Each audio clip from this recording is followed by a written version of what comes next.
Many Iron Mountain employees perform work at height daily. This video will define working at height and cover general safe work methods for working at height, including stair safety, proper ladder use, loading docks, floor openings, platforms, catwalks, and mezzanine gates. Working at height means working in any place where a person could fall a distance liable to cause personal injury if precautions were not taken. You are working at height if you work above the ground level, could fall from an edge, or through an opening or fragile surface. Falls from height can be more severe than slips, trips, and falls at the same level, and can lead to serious injuries or even death. Because of the serious risks involved with working at heights, it is vital that we always use safe work methods for the tasks being carried out and the equipment being used. Also, ensure you have read and completed any documentation or information provided by your line manager. If you need to know safe work methods for work at height from powered trucks, including wearing a harness, watch our video titled Working at Height, Powered Trucks. First, let's talk about stairs. It's easy to forget they can be dangerous, but stairs are a leading cause of injury in the workplace. Always hold the handrail to provide stability and keep your eyes on the path ahead when ascending and descending stairs. Be cautious when using outdoor stairs, especially during rainy or cold weather. Stairways must always remain clear and should never be used to store materials.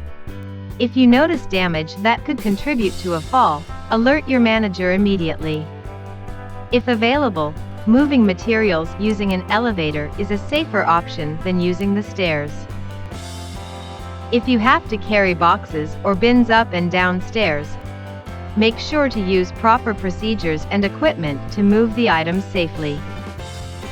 The risk of falling on stairs is increased when you are moving materials because it prevents us from maintaining 3 points of contact. Make sure the stairway in front of you is clear of objects and pedestrians before you climb and descend stairs while moving materials. When descending stairs with a hand truck, face forward. When climbing stairs with a hand truck, walk backward but frequently pause and check the path behind you. If you are using a hand truck to move boxes downstairs, roll it very carefully down each step to keep the boxes from bouncing off the hand truck. Let the hand truck carry the load while you balance and push. Limit the load to 4 boxes and secure the load before moving up or down stairs. If the weight allows, place your hand that is not gripping the handle on top of the boxes to stabilize the load. Tilt the hand truck backwards so some of the weight of the object leans against the body, but do not tilt the hand truck too far backward, as this could cause the wheels to pass over the next step and the boxes can fall or you may lose your grip. Bend your knees slightly and keep your back straight. If available, a stair climbing hand truck is a better option for moving boxes on stairs. These hand trucks have 3 small wheels on each side, which help individuals easily take heavier loads up and down stairs while lowering the risk of injury. When moving a loaded shredded paper bin down the stairs, take your time and maintain a solid grip. Let the bin's weight do most of the work as you guide it. If the bin begins to fall, do not try to catch it. Using a ladder is another common task that exposes workers to the hazard of working at heights. There are 2 common causes of falls from ladders. The first is when you climb too high, or reach too far beyond the side rails. This can cause the ladder to tilt or shift. The second cause of falls from ladders is misplacing your feet on the rungs or steps when climbing or descending.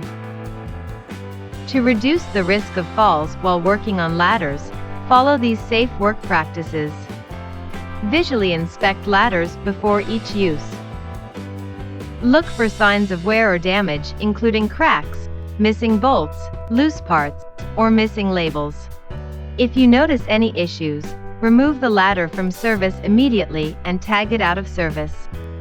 Replace worn castor wheels and rubber feet on rolling ladders and ladder carts. Select the right ladder for the work you will be performing. The label on the ladder will provide information on the duty rating, which is the maximum weight the ladder can support, including tools and materials you may be carrying. Position ladders on a stable support surface and check to make sure it is secure before climbing. If you place your ladder on an uneven surface and it begins to wobble, you may lose your balance and fall. Use the step brake lock or any provided safety device before climbing. Climb and descend ladders properly. Follow the 3 points rule. Maintain 3 points of contact at all times while ascending and descending. This means that at all times, you should have 3 points in contact with the ladder, either 2 hands and 1 foot, or 1 hand and 2 feet.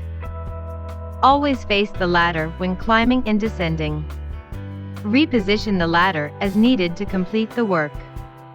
Do not overreach. Remember the belt buckle rule. If your belt buckle is extending beyond the side rails of the ladder, you are reaching too far and you need to move your ladder. Keep both feet on the ladder rungs or steps. Do not put your feet on the handrails or a ladder cart shelf. Never step off of a ladder onto another surface such as shelving or racking. Never move an occupied ladder, and do not position your ladder in a way that a door could swing open and come into contact with it. Now you know how to stay safe while working on a ladder. Let's move on to how we can prevent falls at the loading dock. A variety of situations can contribute to falls at the loading dock, including inattention, poor lighting or housekeeping, uneven working surfaces, malfunctioning equipment, and inclement weather conditions. Identify openings and void spaces between the cargo space of the truck and the dock. Focus upon your movements and foot placement in the situations. Immediately close open overhead doors when the dock is not in use. If ventilation is needed, ensure that the security screen is down and locked when the dock is not in use. Use a dock leveler or dock board to create a smooth transition between the loading dock and the cargo space of the truck. It is important to ensure that the dock leveler is stable and functioning properly before you begin to walk on it. If available, use the auxiliary lighting in the loading dock area to illuminate the inside of the truck or trailer.